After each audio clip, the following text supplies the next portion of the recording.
Hi guys! Today we're going to talk about all the books that I read in March.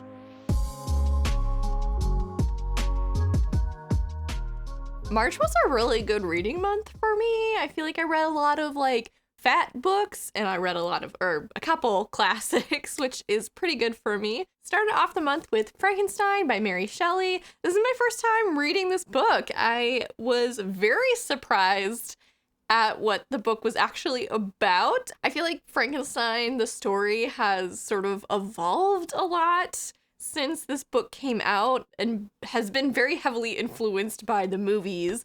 So this was very surprising. Obviously, we follow Victor Frankenstein, and he's not a doctor. He's just in school, but he thinks he's found a way to create human life, and when he does, he is horrified at what he has done.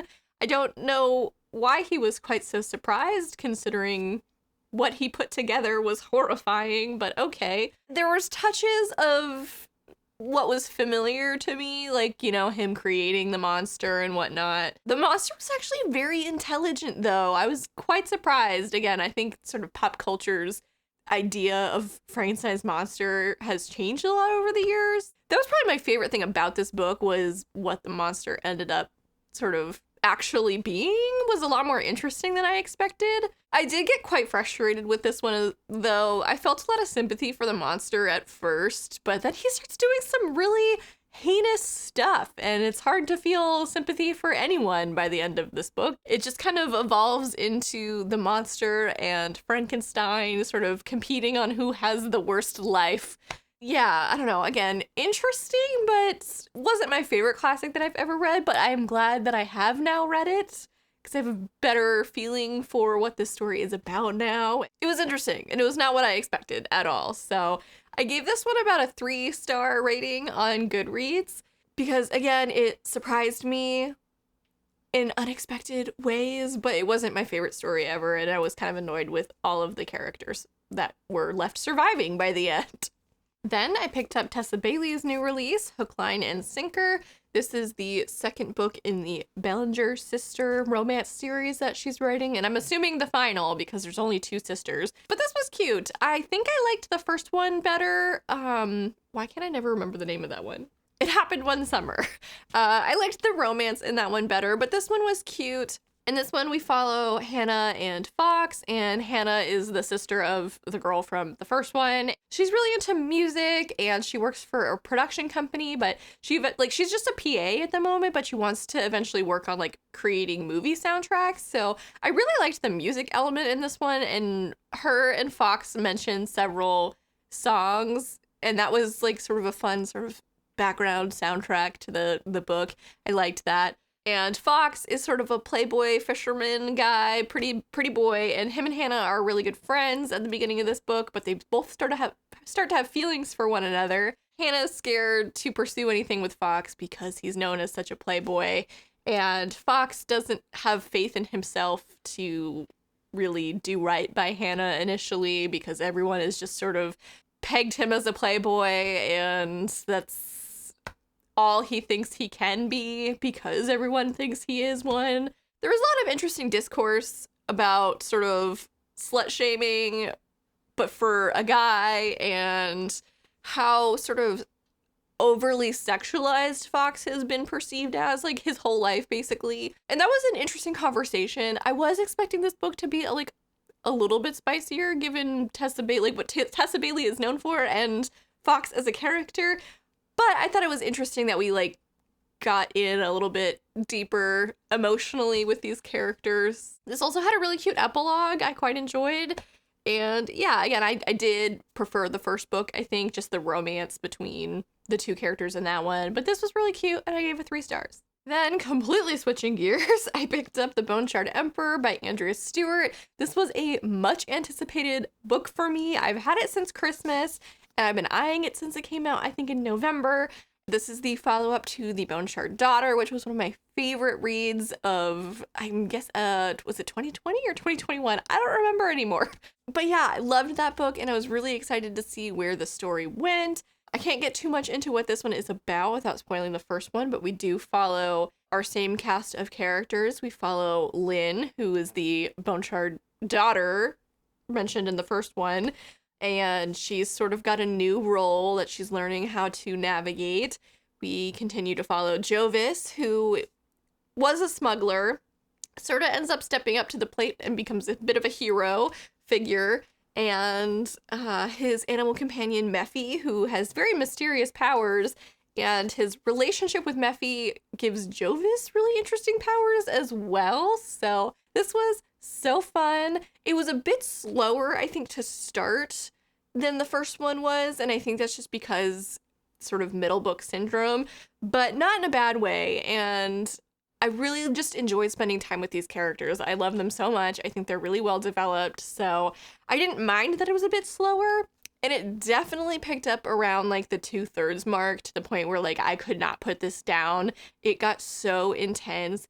Things that you've been wondering about since book 1 sort of get a bit more light shined on them. And it's just the way that the story has unfolded has been so interesting. And I cannot wait to see how the series wraps up. I gave this one 5 stars. Then I picked up another romance. I read To Sir with Love by Lauren Laney. I borrowed this one from my library, so I don't have it, but I will put a picture of it here. And this one is basically, you've got mail, but with champagne. Our main character owns a sort of family-owned champagne store, a really tiny one in the city, and it's not doing so hot, but she wants to preserve this store because her dad started it and he has since passed away, and she feels personally responsible for sort of carrying on the legacy of this store. The love interest is, I can't remember exactly what he is. I don't think he's like a banker. This corporation basically comes in and offers to, or they want to like buy the building that her business is in, and the guy that's like coming to our main character with this deal is really arrogant and annoying, and the main character hates him because he's sort of the face of her own failure. Meanwhile, the main character is also on this dating app, but it's like an anonymous dating app. You like write messages to one another and get to know each other before you guys even like know each other's names. She goes by Lady, and her sort of pen pal goes by Sir, and they write these cute little messages back and forth. She's unknowingly messaging her arch nemesis, basically, and it's really cute how it unfolds. It definitely goes a bit deeper than I think some normal romance books do. There's a lot of emotional weight sort of connected to this champagne store that she runs, given that her father has since passed away. I don't know if I would necessarily put this under like romance. It does feel a little bit more like women's fiction, which I don't love that sort of genre title, but I don't know, contemporary fiction. I don't know. It had a cute romance, but it wasn't necessarily just about the romance. But I did like how it unfolded, and it was cute, and I gave this one 3 stars. Then I picked up a mystery thriller that my coworker lent me called The Last Flight by Julie Clark. This one's sort of like a dual POV mystery. We follow 2 women who end up switching places at the airport, and like they get on each other's flights, which doesn't sound the most realistic, but the way that they do it kind of, I can see it. And they're both escaping something and hoping that by switching places with one another, they can sort of better their own lives. Except one of the planes goes down, and the character that survives has to kind of deal with like the repercussions of switching lives and the guilt over the fact that the other woman has died. And yeah, this was interesting. It also has a lot to do with like domestic abuse, so trigger warnings for that. But it was cool to see how their paths crossed eventually. You get a lot of backstory on the woman who ended up on the plane going down and sort of what led her to this point where she was cool with switching places with this other random woman. It was interesting. I don't read a lot of thrillers, just not typically my jam, but this one was pretty good, and it definitely tackles some pretty heavy stuff, so I would check content warnings if that's something you're sensitive to, and I gave this one 3 stars as well. Then I picked up the last book in the Shades of Magic trilogy by V.E. Schwab, A Conjuring of Light. This was so good. This whole series has been really fantastic, but book 2 definitely like stepped it up a notch, and the way book 2 ended and the way this one starts just flows so well. And it's so rare that you pick up a book, even if it's in the like a series or the last book in a series, and like right away it's very intense. Definitely, again, the way that the second book ended really kept up the intensity going into this one, and I was really shocked at like just how invested I was in it right away. Again, even if I love a series, I feel like sometimes when you pick up the next installment, there's a little bit of like recap and it's a little bit slow before it kind of picks up again. Not with this one. This one was like pedal to the metal the entire way through, and it was amazing. Where this is the last book in a series, I can't quite get into too much of the plot details, but we follow our main characters, Kel and Lila, and also Prince Rye and the privateer Alucard. I love all of these characters. I like the plot was very interesting as well. They're sort of facing this dark magic that is taking over the city, but it's really about the journey with the characters and the character relationships, and they were so good. While I liked the first book in this series, I definitely wasn't quite sold on it being my favorite V.E. Schwab book, but having finished the trilogy now, I can definitely see why there's so much hype surrounding this series. Again, the characters I think are just so strong, and they're very memorable. Like, I still think about these guys, and it's been a month since I finished it up, and they just stick with you, and the story is so good. So I gave this one 5 stars. Overall, the series, it would average, I think, to about a 4.5 for me, but definitely a very strong installment in V.E. Schwab's sort of backlog, and definitely would recommend to fantasy fans. This was such a good series and well worth the hype. I read a lot of like different types of books this month. I read like a lot of fantasy, I read a couple classics, then I got into some literary fiction. I picked up Jonathan Franzen's Crossroads. This is his newest release. So in this one, we follow the Hildebrandt family, the patriarch of which is Russell Hildebrandt, and he is the minister at the local church in this community. And sort of at the center of this novel is this youth group that's part of the church called Crossroads. And Russell has his own history, previously being part of the group as one of the leaders and then being ousted, and there's a lot of bitterness there. 3 of the 4 children have been a part of Crossroads in one way or another, and you follow sort of each of their perspectives as well as the moms, and you get to know sort of all these different sort of dramas that are leading these characters all kind of away from one another. They all have their own personal dramas and demons that they're battling. Russell wants to leave his wife. He's sort of become infatuated with a parishioner. The eldest kid is dropping out of college to hopefully join the war in Vietnam. The second eldest goes from being like queen bee of high school to kind of, I don't want to say a religious nut, but like stepping out of that scene for a lot of reasons. And then the third child, Perry, is, I think he's only like 15, but he's like seriously into drugs and he's trying to be a better person, but he struggles with sort of what innate goodness is, and he's a very intelligent character despite his age. And I think Jonathan Franzen did a really good job at giving all these characters totally unique voices. I never mistook one point of view for another. I didn't quite know where the story was going, but I was heavily invested the entire time. Like, all of these characters felt so well realized, and like it felt like I was reading about a real family, honestly. They weren't necessarily likable. They often had very petty moments. One of the characters is just like her backstory was bananas. And yeah, like, again, I didn't know where it was going, but I was there for the ride. And I'm really curious to see how this series evolves. Again, I feel quite invested in all of these different characters, so I can't wait to see how their relationship dynamics continue to change and where it goes next. So I gave this one 4 stars just because it was, I think, a little meandering in parts. Even though I really liked the characters, I didn't quite like follow exactly where the plot was going, and it felt a little long in my opinion, but it was really good, and I'm curious to pick up more Jonathan Franzen after this.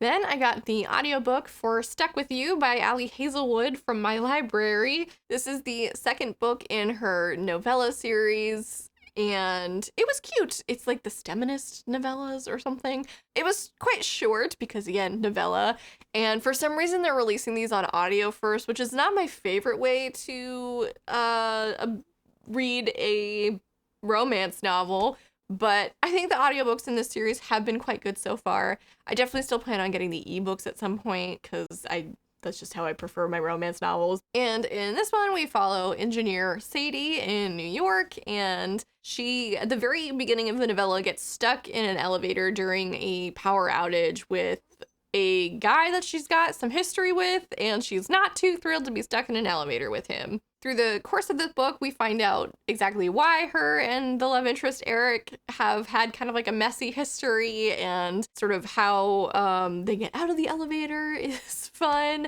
And yeah, it was cute.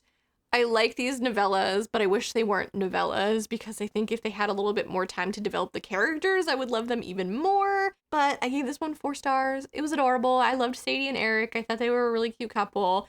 And I love the stuck in the elevator trope, or like stuck in a situation with someone that it's awkward to be stuck in that situation with is always fun. So this was cute, and I definitely recommend it. 4 stars. The buddy read with Stephanie for the month was Six of Crows by Leigh Bardugo. This is the first book I've ever read by Leigh Bardugo, which is kind of silly because this is a spin-off series from the Grishaverse Shadow and Bone trilogy, but I've seen the show and I felt like I had enough background information, and I was very curious to see the story of the Dregs and Kaz and Inej and all of them. They were one of my favorite parts about the show, and I was really curious to see like what their full story was. And Stephanie is a little bit in love with Kaz, so she was the one that suggested we read this together this month, and I was all for it. And this book was a lot of fun. We follow Kaz, the sort of unofficial leader of this gang called the Dregs in this city called Ketterdam, which is sort of, it's a bit of a grody place. There's a lot of gambling halls and brothels and stuff, and he sort of gathers this crew for this job that is partly seems too good to be true. Like the money involved would be life-changing, but the job itself is near impossible. So he gathers this crew of 6, and you get to know about each and every one of the gang, and they're all just so intriguing and interesting and fun. I love the way these characters interact with one another. We have a couple of romances between these characters that are also really intriguing, and I loved seeing how they unfolded. And as the book goes on and they're sort of going through the mission, you also got flashbacks with each of the characters, and you find out sort of how they came to be these people that are in this gang and what brought them all together. And that was just so fun. I really loved the way that Leigh Bardugo doled out that information. And some of the backstories were just so heartbreaking, but so good. And I'm so happy that I read this and that I have a fuller understanding of these characters. And I think it's going to really improve my experience watching the show. Not that I've had a bad experience. I really quite enjoyed the show, but knowing the full scope of these guys is just so rewarding and fun. So I did finally pick up, I ordered it online, Crooked Kingdom in its matching first print, first edition, sprayed edge glory. I don't have it yet, but it should be in soon, and when it is, I cannot wait to read it. Can't wait to see how this duology wraps up. I'm a little scared, but I'm invested, so we're gonna do it. And yeah, I give this one 4 stars. And I picked up a book that might just have the prettiest cover I've ever seen, and that is Beasts of a Little Land by Joo-Hae Kim. This was very good, but it is definitely not for those looking for like an escape from reality, because this novel just deals so heavily with like the darker side of reality. It's quite depressing, and there's quite a few trigger warnings I would suggest you look up if you're at all worried about that, but I don't even know where to start with this book. We start with a hunter in, I believe it's like 1917. We start with this hunter from sort of rural Korea, and he is on the brink of starvation when he is come across by a group of Japanese soldiers, and their group is eventually attacked by a tiger, and the hunter refuses to kill the tiger for reasons that are explained in the book. And the rest of the book sort of follows what comes of that decision not to kill this tiger. And it's this beautiful tapestry of all these characters whose lives have been affected by this single moment. We follow a young girl named Jade as she grows up to become a courtesan's apprentice and later a courtesan, and then later an actress. We also follow this character named Chung Ho, who is the son of the hunter, and how he comes to Seoul and his paths cross with Jade, and as they grow up, just how their lives kind of connect over and over again. And there's this sort of central theme of, I believe the Korean word is inyeon, which is like the threads of fate that tie people together. That was like a really beautiful thing to be explored, I thought. Again, I love the idea of like fate and how these characters all are kind of predestined to interact, and I thought that was really interesting. But this story takes place during a really tumultuous time in Korea. We're going through Japanese occupation of the land, as well as World War II and the aftermath of both. You follow these characters through just really horrific moments. There's a lot of interaction with Japanese soldiers that does not end well for the characters. During the war, they're sort of on the brink of starvation. I also thought it was a really interesting time to follow sort of a courtesan character during a time in which society changed so much, and how she was able to pivot from being a courtesan to something more during this time. And I don't know, again, this book is like the opposite of escapism. Things don't work out the way you want them or the way the characters want them to go. It's heartbreaking in little ways and in extremely large ways. And yeah, this book is a lot less about like the plot than it is just sort of like these characters' journeys through time.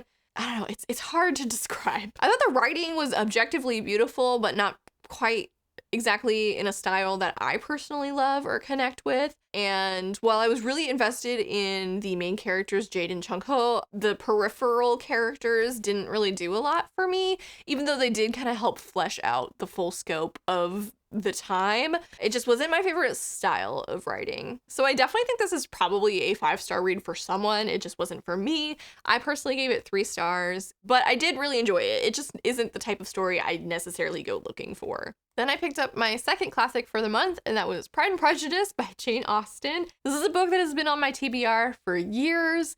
It is Stephanie's favorite book, and she has been also after me for years to read it.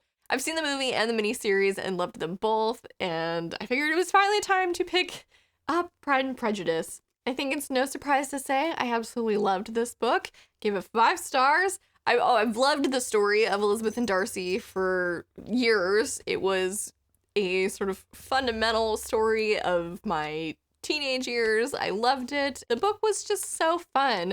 I'm not much of an annotator or a tabber, but I did take the opportunity to tab and annotate the heck out of this one. And it was a lot of fun. I don't think I would do that for every book, but where this was a book that I definitely wanted to take my time with and really sit with the writing, I did enjoy that experience for this book. If you've been living under a rock since 18 something, this story follows Elizabeth Bennet and her family and how these 2 bachelors moving to the neighborhood kind of changed their lives is really cute. I don't know, if you are romantic at all, I definitely suggest you read this. Jane Austen's writing was so beautiful and very digestible. I was kind of intimidated by this book like I am by a lot of classics, because I'm like, what if I'm too stupid to read this? But this book was legitimately very charming and funny. I laughed out loud several times. The yellow tabs are where I laughed. We get to just sit more with the characters, and while the book and the movie are definitely like Lizzie is the main character, the book really allows you to explore stray thoughts from other characters that I really enjoyed that. It really gives you a more fleshed out understanding of the family dynamics and the relationship between Darcy and Elizabeth. I just loved it. especially where Darcy is a very reserved character, and that's sort of one of the points of contention between him and Elizabeth at first. Getting to know his thoughts and about his growing fondness for her was just delightful. Also, Mr. Bennet, Lizzie's dad, is like MVP of this novel. He is legitimately so funny and probably the source of most of my yellow tabs in this book. So 5 out of 5 stars. Obviously, I loved this, and I cannot wait to read more by Jane Austen. This next book has been on so many TBRs, but I finally got to it, and that is Velvet Was the Night by Silvia Moreno Garcia. This is sort of a crime noir that takes place in the 70s with the Mexican City student riots sort of at the center of the novel. We follow one character, Maite, who is a secretary, and her neighbor one day asks her to sort of pet sit her cat, and that neighbor eventually goes missing. And Maite is very nosy and kind of inserts herself into the mystery of this girl disappearing. Meanwhile, we're also following this character named Elvis, or nicknamed Elvis rather, who works for this gang called the Hawks, and they're this government-funded group, basically, that its main mission is to put down student riots, like, from the streets, rather than having, like, a military force come in, because that's bad for optics, apparently. And their lives sort of revolve around each other, again with this missing woman sort of at the center of it. And it was really interesting seeing their paths not quite cross and then eventually cross. Yeah, I don't know, this was such a strange book. Like, the plot was very slow, and like, you don't necessarily care if the missing woman is ever found, but it was interesting to be inside these characters' heads. They're definitely not likable characters. Maite is very selfish and self-centered and a thief. Elvis, again, is part of this group that is doing something pretty shitty, but they're really interesting despite all that. So I definitely prefer Silvia Moreno Garcia's more speculative works, like her horror and fantasy, but this was still like a solid book. I don't think she's capable of writing a bad book. I just think where she writes in so many different genres, what your preference is going to be really depends on what types of genres you prefer. So mystery noirs like aren't my favorite, so this was not my favorite Silvia Moreno Garcia book, but I still gave it 4 stars. It was solid writing, solid characters. She's a very talented author, and I will still pretty much buy anything she writes. So while this wasn't necessarily my favorite book by her, I think a lot of people would enjoy it. Whew, okay, I'm getting tired. Finally this month, I kind of snuck this one in at the end. This was actually on my April TBR, but I had a couple days before the end of the month, and I had time to get this one in, and it was a much faster read than I was anticipating, and that is The Song of Achilles by Madeline Miller. This is a retelling of the story of Achilles from the Iliad, and if you have any sort of knowledge of that story, half of this novel is going to be very familiar to you. Not in a bad way, because Madeline Miller definitely takes liberties, I think, with the characters and really fleshes them out in a way that the source material just didn't, like, stylistically wouldn't have done. But I really enjoyed this, and I loved especially the first half of this book. We follow the titular Achilles, but our main character is Patroclus, his friend and lover, and you get to see how their lives come together as young boys and the friendship that they build as they get older, and eventually the intimacy, the romance between them is very touching. And it was so interesting seeing Achilles through the eyes of someone who was so deeply devoted to him on like a personal level, not just because he was like the best of the Greeks or like the best warrior that had ever lived, but just for who he was aside from that. And I just thought that was such a lovely way to approach the story of these two characters, because Achilles is known for his role as a fighter in the Trojan War, and it was interesting to see a perspective that gave him more than just that. And in fact, by the time you get to that point in this story, you like him a little bit less by the time he is participating in the war that made him famous. But yeah, I thought this was lovely. This is my first book that I've read by Madeline Miller, and definitely not the last. It has really reignited my love of Greek mythology.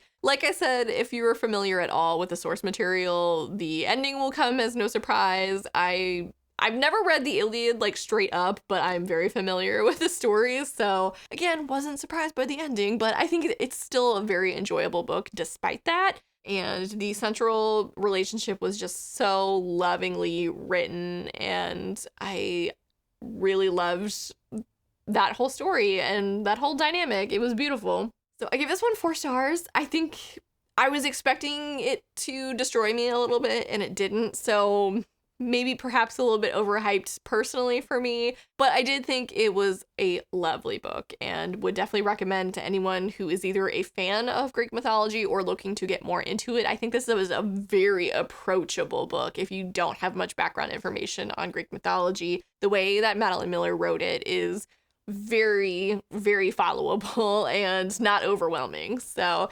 yeah, this was lovely, and I can't wait to read Circe next.